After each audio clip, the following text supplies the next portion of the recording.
The term aircraft applies to any and all vehicles of the air, things in which we ride in the air. Aircraft may be divided into two main classes, called lighter than aircraft and heavier than aircraft. The lighter than aircraft are those whose weight is supported by buoyancy, that is, whose weight is less than that of the air they displace. These are in two subclasses: balloons, which have no power and merely drift with the wind,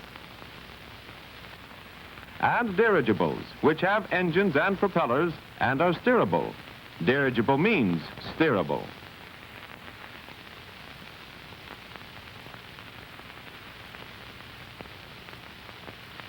Heavier than aircraft are those whose weight is supported dynamically, that is, by means of motion.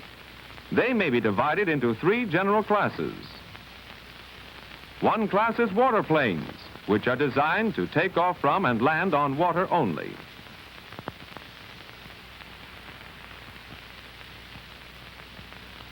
Another is land planes, which are designed to take off from and land on the ground only.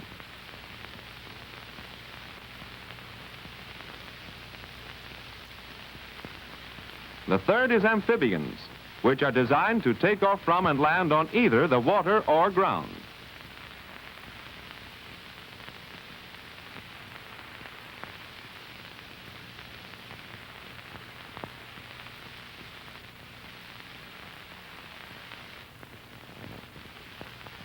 Waterplanes are of two general types. Some have floats, the two cigar-shaped tanks of air on which the plane rests. The floats take the place of wheels.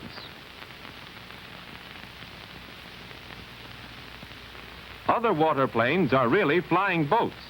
The body of the plane itself rests on the water. Heavier than aircraft may be divided also into two general classes, which we might call bladed planes and winged planes. Bladed planes are supported principally by rotors of 3 or 4 long, narrow blades, which you see whirling over the top of the plane.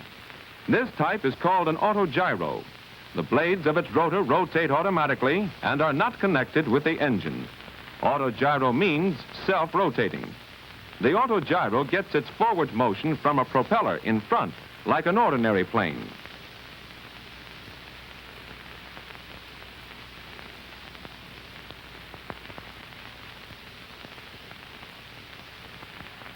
This is another type of bladed plane called the helicopter.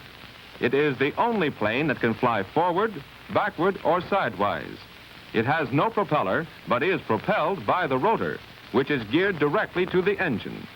The helicopter can take off and land vertically, and can hover in one spot as long as the pilot wishes. Here the pilot is having a wheel changed.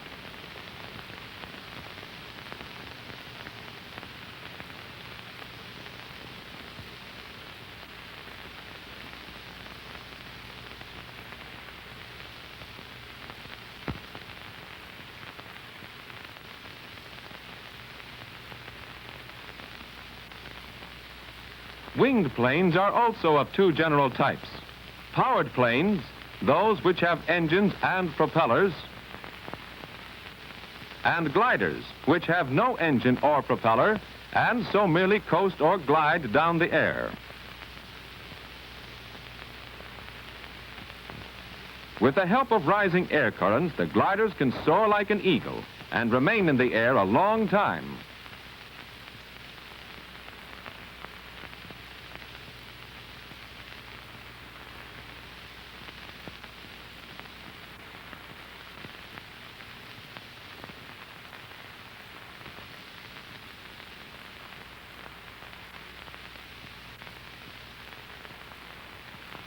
Planes with engines and propellers are called powered craft. Powered craft with one engine are called single engine. Those with more than one engine are called multi-engine.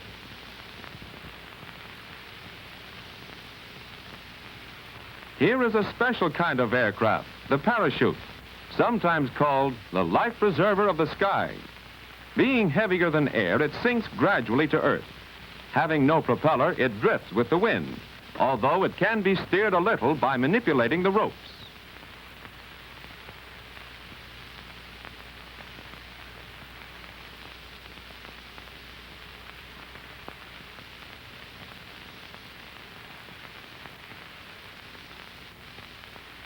These lessons in aeronautics deal principally with single-engine winged land planes, the kind in which flying instruction is usually first given.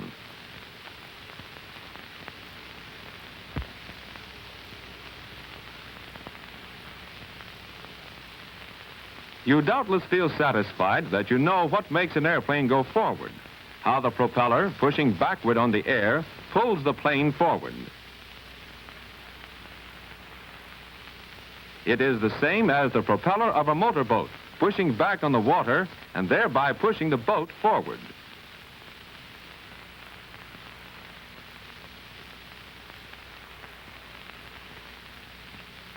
You may wonder, however, what holds the plane up in the air.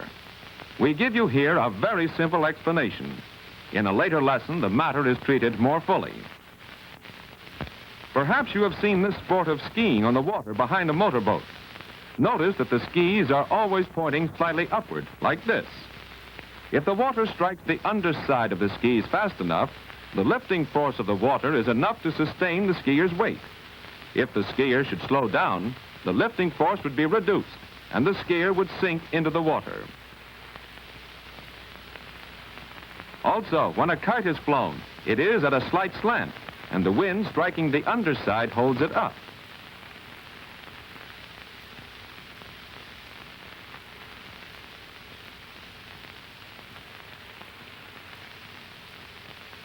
When the wind dies down, down comes the kite. A plane is held up in somewhat the same manner as the skier or the kite. That is, the wings of a plane are set at a slight slant, as you can see by the end view of the wing on this plane. In flight, if the air strikes the underside of the wings with enough speed, the force created is enough to hold up the weight of the plane. The propeller bites into the air and pulls the plane. Just as the rope from the motorboat pulls the skier. If a plane is not propelled rapidly enough, it begins to sink in the air and goes into a dive.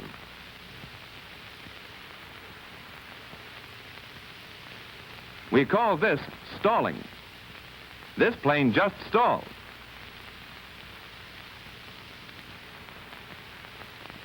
The necessary speed of forward motion to enable a plane to fly is called flying speed. Flying speed is usually not less than 35 or 40 miles an hour. If a plane stalls, it pitches forward and dives of its own accord. Then, if it is high enough above the ground, it will regain flying speed. It can then be leveled up and the flying resumed. We spoke earlier about the tilt of an airplane wing. It is possible for an airplane wing to get lift even without any slant at all. But the explanation requires a study of airfoils and streamlines and is reserved for a later lesson.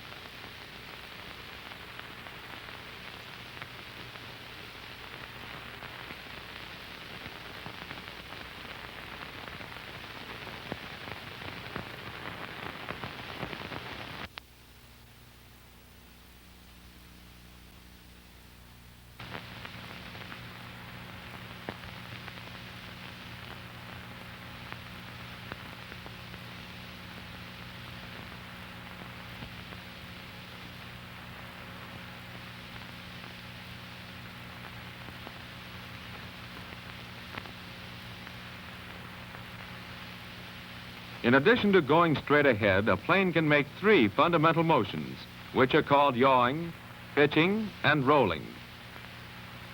Yawing means turning to the right or left. This plane is yawing. Now yawing to the right, now yawing to the left. We think of yawing as rotation around this axis, which is called the normal axis. In straight and level flight, the normal axis is vertical. But a plane can yaw, of course, when the normal axis is not vertical. Pitching refers to the up or down motion of the nose or front of the plane. This plane is pitching. Now pitching upward, now pitching downward. We think of pitching as rotation around the lateral axis of the plane. The lateral axis of a plane may be level like this, or inclined like this. When a plane pitches with the lateral axis inclined, the nose does not go up or down vertically. Rolling is the third fundamental motion. This plane is rolling. Now rolling to the right, now rolling to the left. We think of rolling as rotation around the longitudinal axis.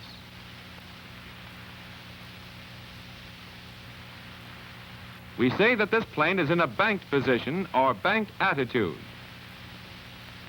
A plane rolls into a banked attitude or rolls out of a banked attitude. So the three fundamental motions are yawing, pitching,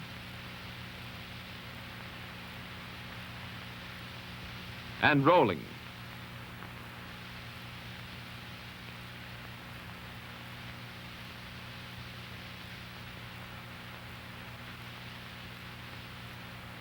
A plane is yawed by the rudder. This part you see moving is the rudder. It is moved by the feet on these rudder pedals, which are joined to the rudder by cables. Here is the way a plane is yawed. When the right pedal is pushed forward, the rudder is swung to the right. The air striking the right side of the rudder pushes the tail of the plane to the left. This yaws the plane to the right. When the left pedal is pushed forward, the rudder swings to the left. The air striking the left side of the rudder pushes the tail to the right. This yaws the plane to the left. So we have right foot, right turn, and left foot, left turn.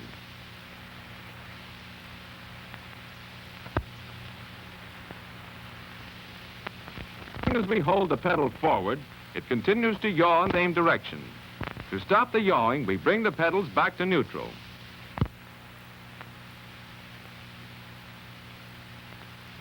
Here is what we would see from the cockpit if we yawed the plane level. Right foot forward, back to neutral. Left foot forward, back to neutral. Left foot forward again, back to neutral. Right foot forward, back to neutral.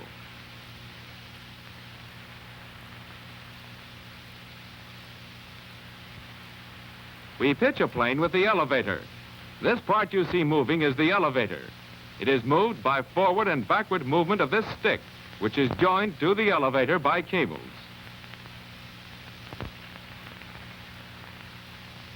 Here is the way the elevator pitches the plane. When the stick is pulled back, the elevator is lifted. The air striking the upper surface of the elevator pushes the tail down. This pitches the plane upward and puts it into a climb. When the stick is pushed forward, the elevator is lowered. The air striking the undersurface of the elevator pushes the tail up. This pitches the plane downward and puts it into a dive. In actual flight, we are aware only of the nose going up in a climb, or the nose going down in a dive. This is because the tail motion is so slight. The stick movement is natural. Pulling back on the stick pitches the plane upward. Pushing forward on the stick pitches the plane downward. The plane stops pitching when the stick is returned to neutral. Let us see these motions in actual flight. Pulling back on the stick pitches the plane upward. Pushing forward on the stick pitches the plane downward. To level off, we pull the stick back for just a moment. Now watch. Pull back, neutral. Push forward, neutral. Push forward again, neutral. Pull back, neutral. Here is what you see from the cockpit. Pull back, neutral. Push forward, neutral. Push forward again, neutral. Pull back, neutral.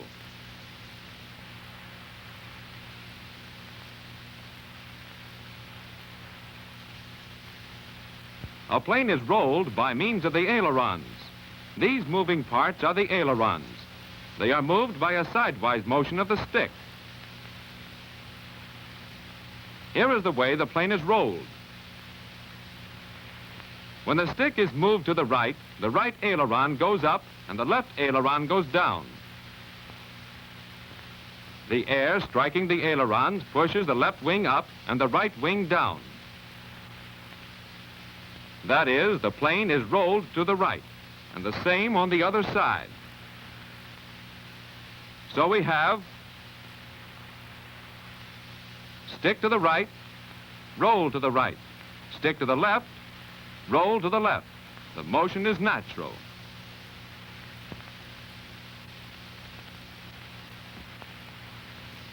We roll to the right into a right bank.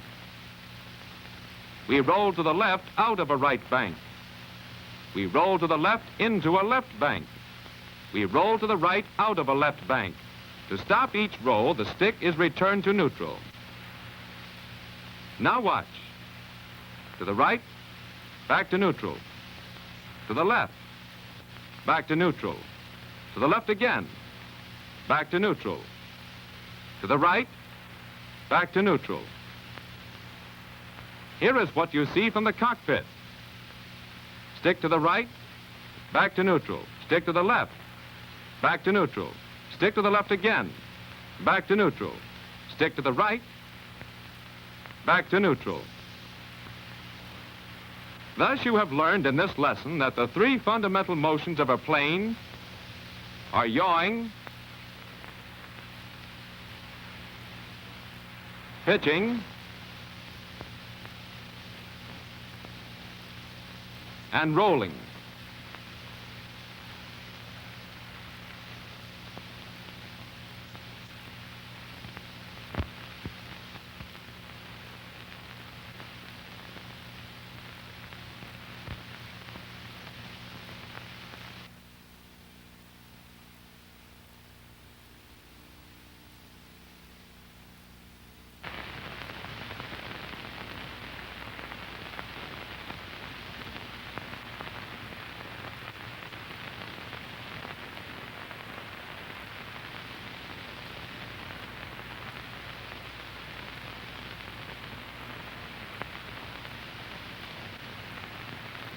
We do not fly a turn with the plane level.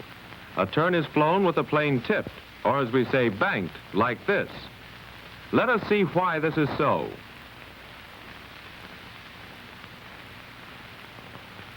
Flying a plane may be compared with driving a car. For example, if we are driving on a level highway and try to make a quick turn, the car skids. Motion like this is skidding. Here is another skid. Similarly, if we are in level flight and try to turn the plane by pushing suddenly on the rudder pedal, the plane skids. Motion like this is skidding. Now let's see a real plane skid.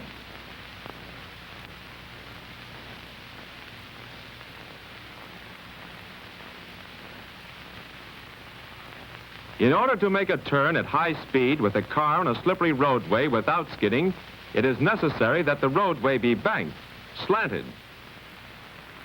Similarly, to make a normal turn in a plane, it is necessary to bank the plane.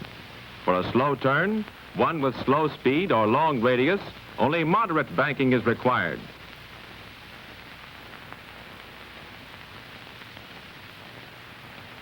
For a faster turn, one with more speed or shorter radius, more banking is required.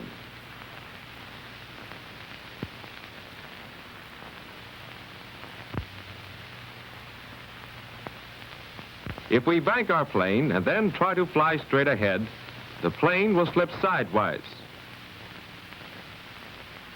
Motion like this is slipping. Now let us see a real plane slip. The pilot banks the plane but tries to fly straight ahead.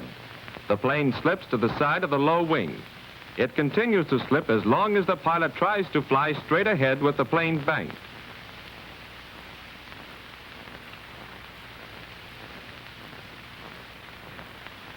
In a turn, if you bank too little for your rate of turning, the plane will skid. It skids away from the center of the turn. If you bank too much for your rate of turning, the plane will slip. It slips toward the center of the turn. In a turn, except for special purposes, we try to avoid skidding or slipping by banking the plane just enough for our rate of turning. When the plane is banked just the right amount, the pilot feels as though he were sitting vertical in the plane. The impression is that the horizon is tipped instead of the plane. Here is what we see from the cockpit as we go into a turn. This is a left turn, and the horizon seems tipped up at the left.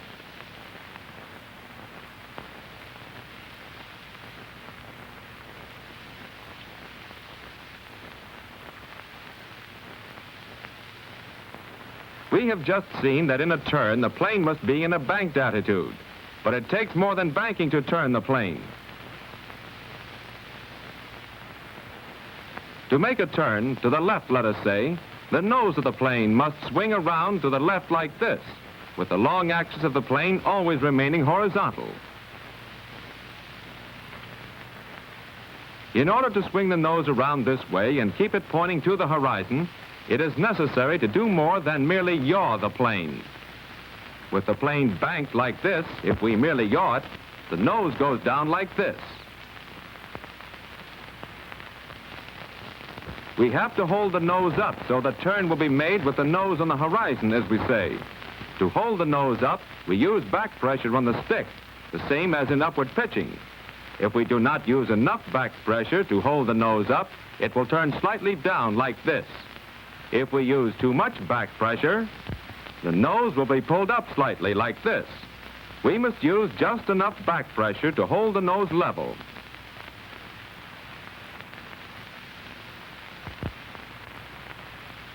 We see, therefore, that in making a normal turn, we use a combination of banking, yawing, and back pressure on the stick, just enough of each so that the plane does not slip or skid, and so that it turns with its nose level. You must understand that to make a complete turn, we go through 3 stages: going into the turn, maintaining the turn, and coming out of the turn.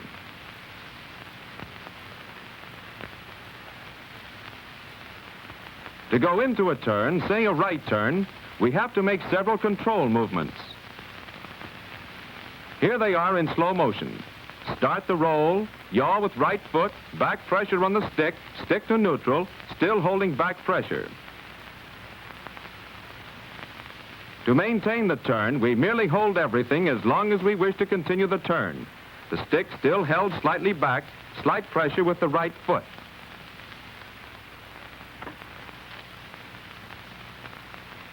To come out of the turn, we again make several control movements. Here they are in slow motion. Stick to the left, release right foot pressure, press a moment with the left, release back pressure on the stick, stick to neutral. Now let us see a plane making 2 complete turn maneuvers.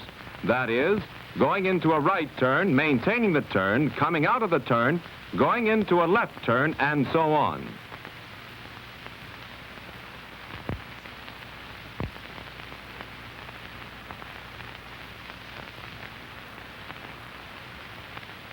In this connection, it is well to realize that when a plane is once in a turn, the turn can be maintained, if desired, without rudder pressure. That is, with the pedals in neutral. If the rudder pressure is released while in the turn, the tail of the plane drops a little to one side like this. So slightly you probably wouldn't notice it, and the air striking the side of the fuselage and vertical fin does the necessary yawing. Beginning students almost always use too much rudder pressure. Hence, in the beginning, it is better to maintain the turn with the rudder in neutral. Here is what you see from the cockpit as a plane flies a turn. This plane is in a right turn.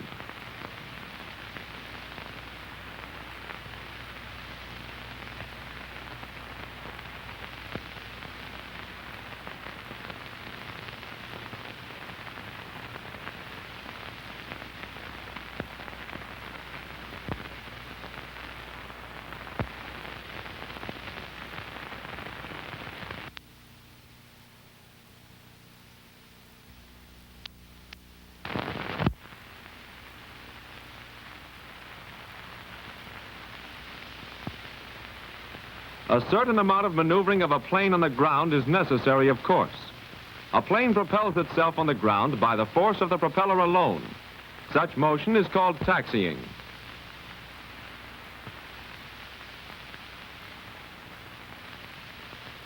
This plane is taxiing.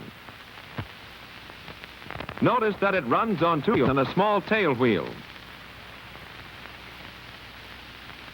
The front wheels always point straight ahead. These wheels, together with their supports, are called the landing gear. Most planes have brakes, one on each front wheel.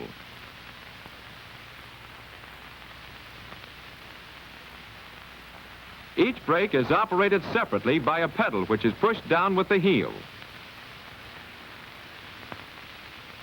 The brakes operate separately because it is sometimes necessary to hold back on only one wheel. For example, we might wish to press the right brake pedal to help the plane to make a sharp right turn.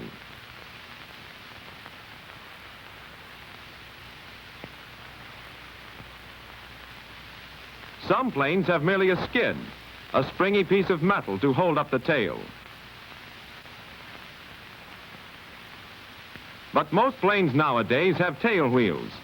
There are two varieties, called swivel and steerable. A swivel tail wheel works just like the caster on a bed. It turns in any direction in which it is pushed. A steerable tail wheel moves with the rudder and is always parallel with it.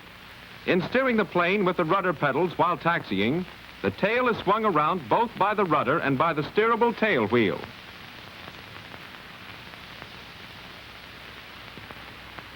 The speed of taxiing is regulated by the speed of the engine and propeller, which is governed by the throttle, which may be here on the side of the cockpit, as in this plane, or in the front, as in this plane.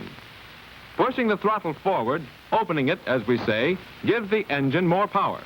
Pulling the throttle back closes it and gives the engine less power. The same applies to both types of throttle. When the throttle is all the way back, a little fuel still flows through the engine, just enough to allow it to idle, like an automobile engine with the foot off the foot throttle. To stop the engine completely, we have to switch off the ignition.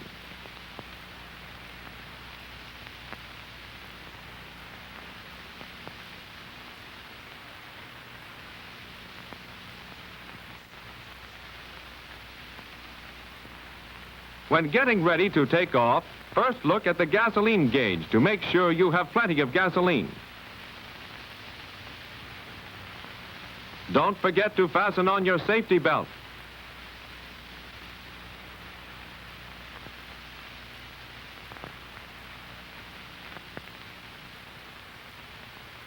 Be sure chocks are put under the front wheels to prevent the plane from rolling forward before you are ready. See that the gasoline switch is on, so that the gasoline can flow into the carburetor. See that the throttle is closed, or nearly so that the engine will not race when it is started. See that the ignition switch is off, so that no spark will be generated while the engine is primed. When ready, say, gas on, switch off. The attendant turns the propeller forward a few times to prime the engine. That is, to draw gasoline vapor into the cylinders. Then he says, contact. You then turn on the ignition switch, put your hand on the throttle, so you can readjust it quickly if necessary, and answer contact. The attendant then spins the propeller to start the engine. If the engine does not start, the attendant may wish to prime it more. He then says, switch off. You turn off the ignition switch and say, switch off. The attendant then primes the engine again.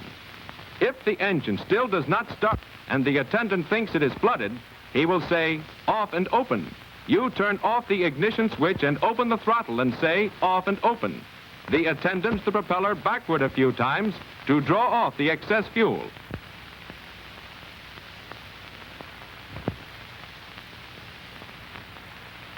Then he says, throttle closed, contact. You close the throttle, turn on the ignition switch and say, throttle closed, contact. When started, the engine is run for a few minutes on the ground to warm it up to about 100 degrees Fahrenheit. A cold engine sometimes stops. If this happens too close to the ground, the plane may crash. The temperature of the engine is shown by this thermometer, which now shows a little above 40 degrees. In taxiing, we steer the plane with the rudder pedals, but we do not need to bank the plane to make a turn. Sometimes we have to give the rudder a blast of air from the propeller to start the turn. Once started to turn, it continues to turn easily.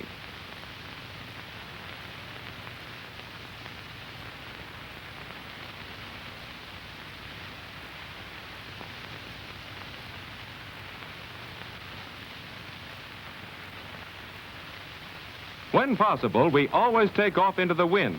That is, pointing in the direction from which the wind is blowing.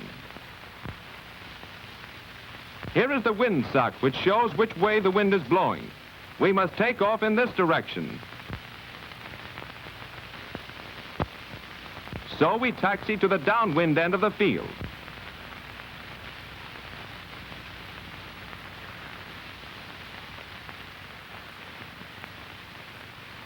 Briefly stated, here are the steps in taking off. First, we get up speed in taxiing. Next, we lift the tail and run along a little way on two wheels to get up speed. Next, we lift the plane a few feet off the ground, but fly level for a few moments, getting up speed. Then we climb to the altitude at which we wish to fly. Here we see an actual takeoff.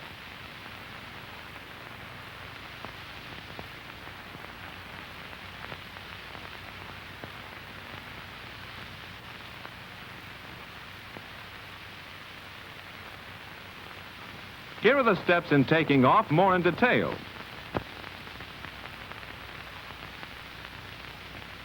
First, we push the throttle all the way forward to give the engine full power and get going quickly.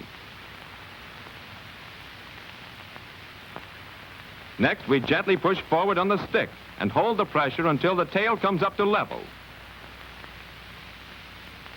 The tail will come up when we have enough speed.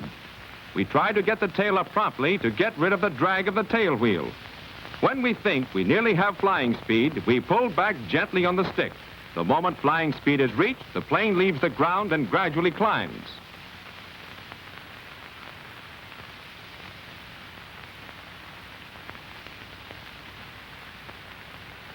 When high enough, we level off, of course, by easing the stick forward for a moment, then returning it to neutral.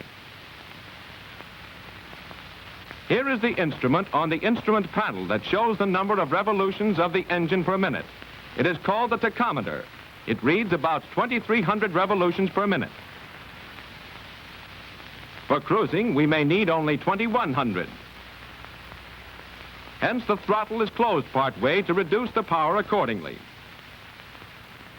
The tachometer needle gradually goes down to 2,100 revolutions per minute.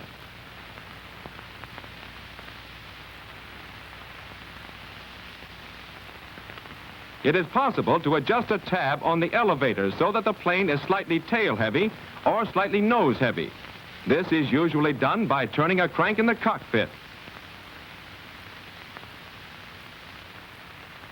To make the plane tail-heavy, the tab on the elevator is tipped up slightly, so the air striking the top of it tends to push the tail down. To make the plane nose-heavy, the tab is lowered slightly. A plane is sometimes made slightly tail-heavy for a takeoff. In that case, slightly less back pressure is needed on the stick.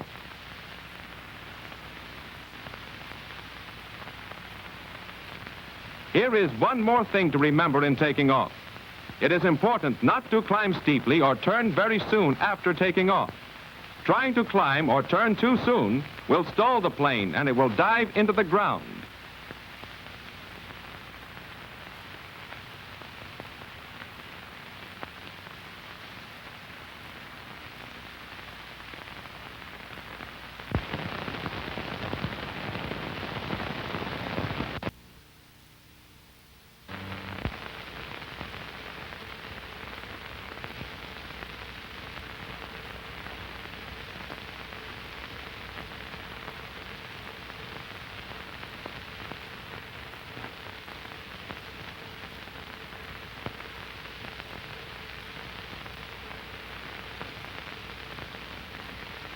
Flying a plane when once in the air is the easiest part of flying. Next easiest is taking off. Landing is the hardest of all.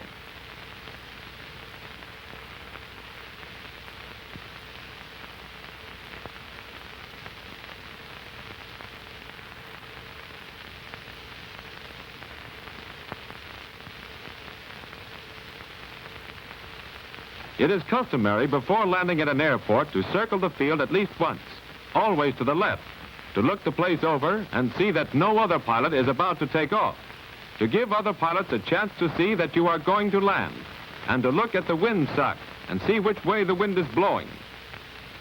Remember always to land upwind, that is, against the wind. As you look at the wind sock, think, I must land in this direction. Briefly, the steps in landing are as follows. On approaching the landing field, close the throttle to shut off most of the power. Nose down and let the plane glide toward the field. When nearly down, gradually level off, so you will be flying level when a few feet above the ground.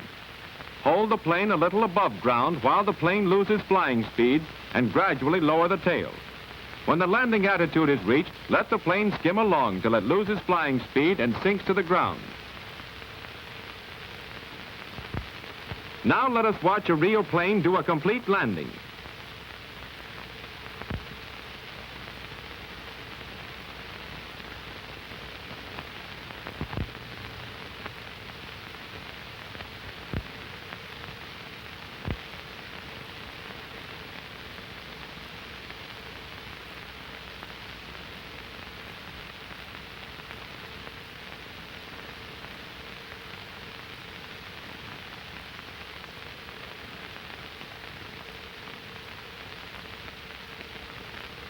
You will learn by experience how to judge the right moment as you approach a landing field when you should start the glide. When ready to do so, close the throttle and point the nose slightly downward into the gliding attitude. The engine will idle. It will not stop entirely. The plane will glide down at a slight angle, propelled by gravity.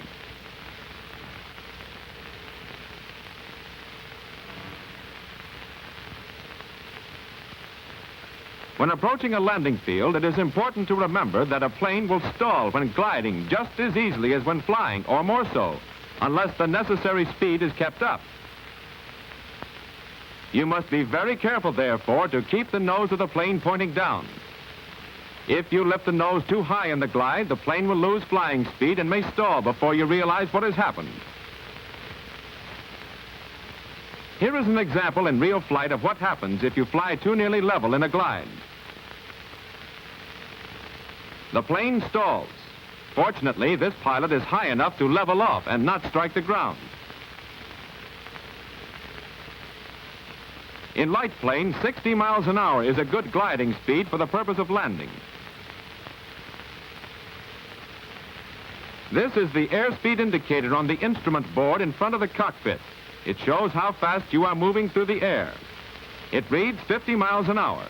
The pilot will push the nose down a little so the plane will gain speed until the indicator reads 60. In a glide, it is sometimes necessary to make a turn.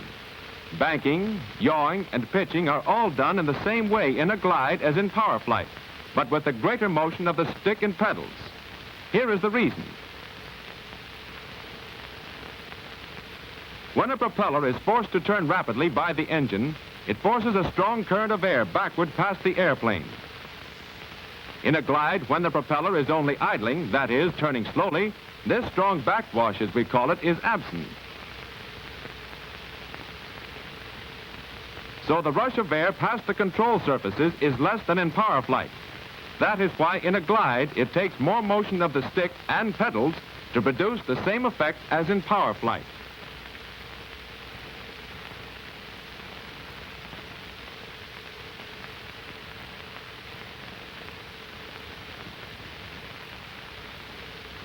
As we said earlier, when the plane is at the proper height above ground, the pilot must begin to lift the nose so the plane will be flying level when slightly above ground. While skimming along a little above ground with power off, the plane is gradually losing speed and approaching the stalling point. We try to hold it off the ground as long as possible in order to land it slowly. To do so, we must tilt the plane more and more by lowering the tail. This is done at just the rate necessary to hold the plane above the ground. The angle at which the plane stands on the ground is called the landing attitude. When the plane is tilted up to this angle, we no longer lower the tail, but let the plane stall and sink to the ground, landing on all three wheels. This is called a three-point landing. Of course, we have to learn just when to start leveling the plane. If we start leveling the plane too late, it dives into the ground and bumps the landing gear. This causes the plane to bounce, and it is then difficult to control. If we start leveling too soon and level off too high above ground, the plane eventually stalls too high and falls to the ground with a plop. To land a plane properly takes much practice, and even then we must give our entire attention to it. Here is a student pilot about to land. He does not level off soon enough. The front wheels strike the ground too early, and the plane bounces, making it difficult for the pilot to regain control.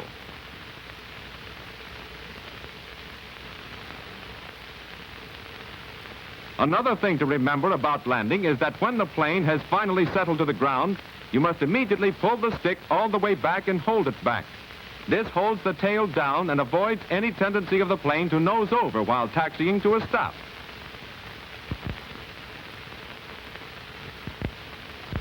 Here is what you see from the cockpit as we make a correct landing.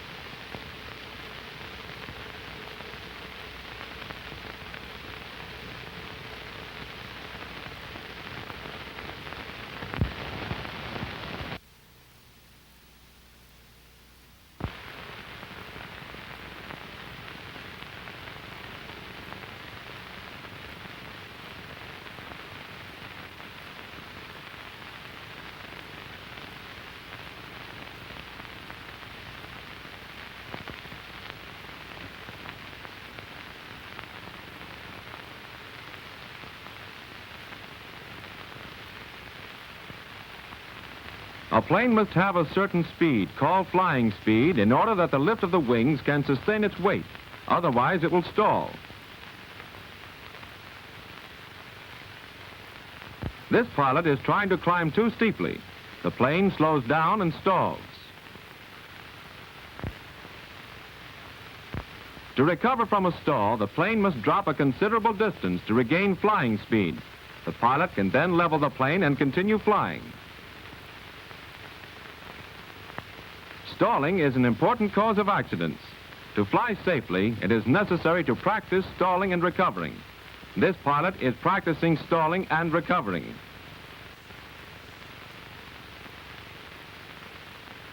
The stall itself is harmless. The harm comes from stalling too near the ground. We need sufficient altitude in which to regain flying speed and level the plane. This pilot said he was going up to practice stalling. Can it be that he is going to stall his plane at this low altitude?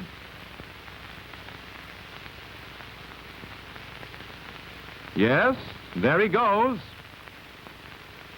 And stalls. much too close to the ground for safety. Stalling practice should be done at an altitude of at least 3,000 feet. The higher, the better. To stall the plane, first close the throttle to shut off most of the power. As the plane loses speed and tends to nose down, pull back on the stick and try to hold the nose up. When flying speed is lost, the nose will go down in spite of your efforts to hold it up. To recover from the stall, let the stick go back to neutral and allow the plane to dive and regain flying speed. Then gradually pull back on the stick and bring the nose at a level.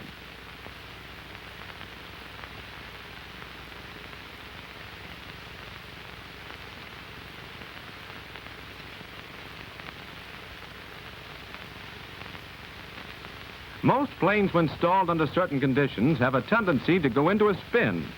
This plane is about to spin. A plane that is spinning cannot be controlled in the normal manner.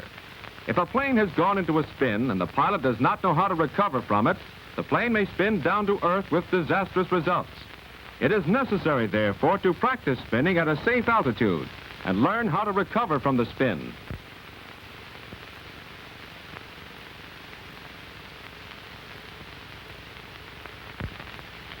A common way to put the plane into a spin is to stall it in the manner previously described. That is, by closing the throttle and trying to hold the plane level by pulling back on the stick. But as the plane stalls, one of the rudder pedals is pushed completely forward to make the plane spin.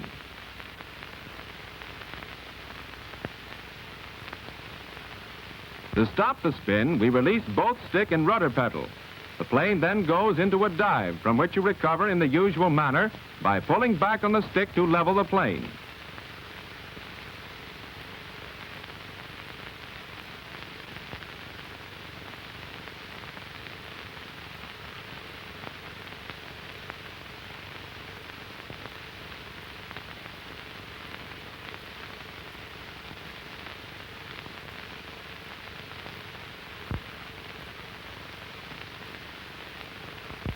It is important to practice steep turns so that they can be made safely when necessary. One danger of the steep turn, if made near the ground, is the danger of stalling. Steep turns should be practiced, therefore, at high altitude. If you attempt a steep turn, say one of 70 degrees of bank, without extra power, the plane will lose altitude like this. To execute a steep turn without loss of altitude, push open the throttle a little further and roll the plane into the steep bank, using back pressure on the stick and rudder pressure, enough of each for the turn, and to make you feel as though you were sitting upright.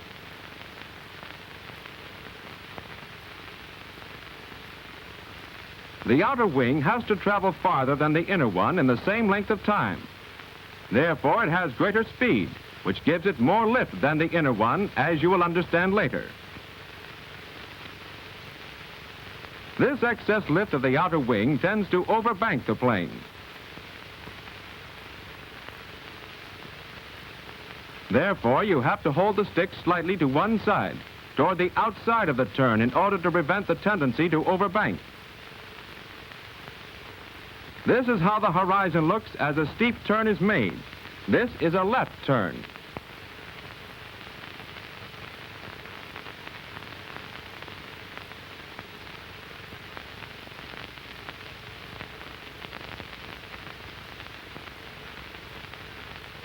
Let us say this represents the angle at which a plane normally glides. If the pilot tries to glide with the nose too high like this, the plane will not glide at that angle, but will sink at a steeper angle, like this. This is called mushing or pancaking. You might call it half gliding and half falling. When near the ground, this is very dangerous and should be avoided.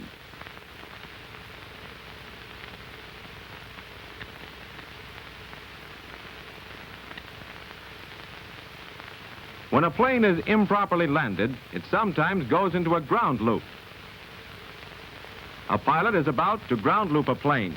Notice how it spins around rather violently in a small circle. He will do it again. A ground loop happens usually when a pilot applies too much brake to one wheel. In an open field, a ground loop is not particularly dangerous, but it is to be avoided nevertheless.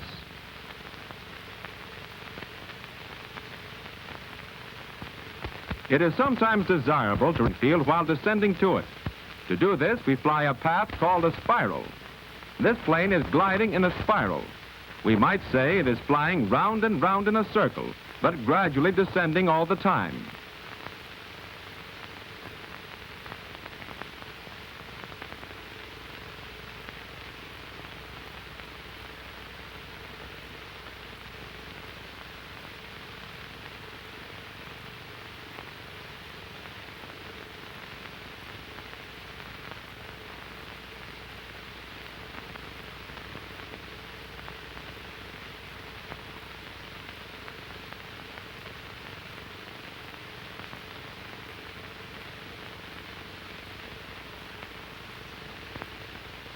The first maneuver will be the wing over.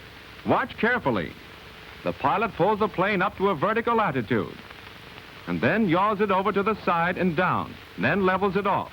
The pilot is now flying in the opposite direction. That was the wing over. The next will be the normal loop. The pilot gets up speed, then pulls back firmly on the stick and holds it while traversing a complete loop. That was the normal loop. Here it is in actual flight.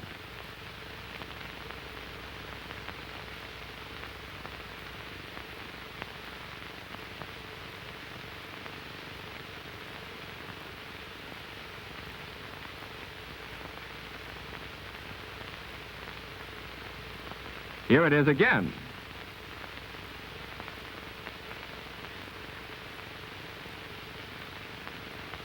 The loop is a nice maneuver.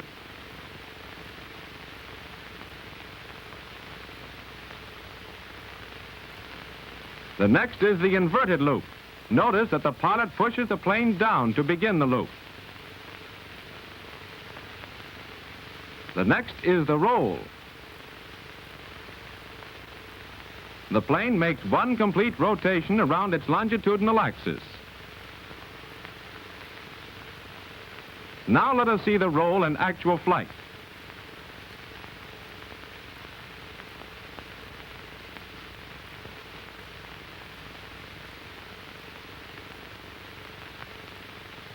The next is the Immelman turn. Notice the pilot first does a half loop, then a half roll, thereby righting the plane. Now let us see the Immelman turn in an exhibition flight by a high-powered plane.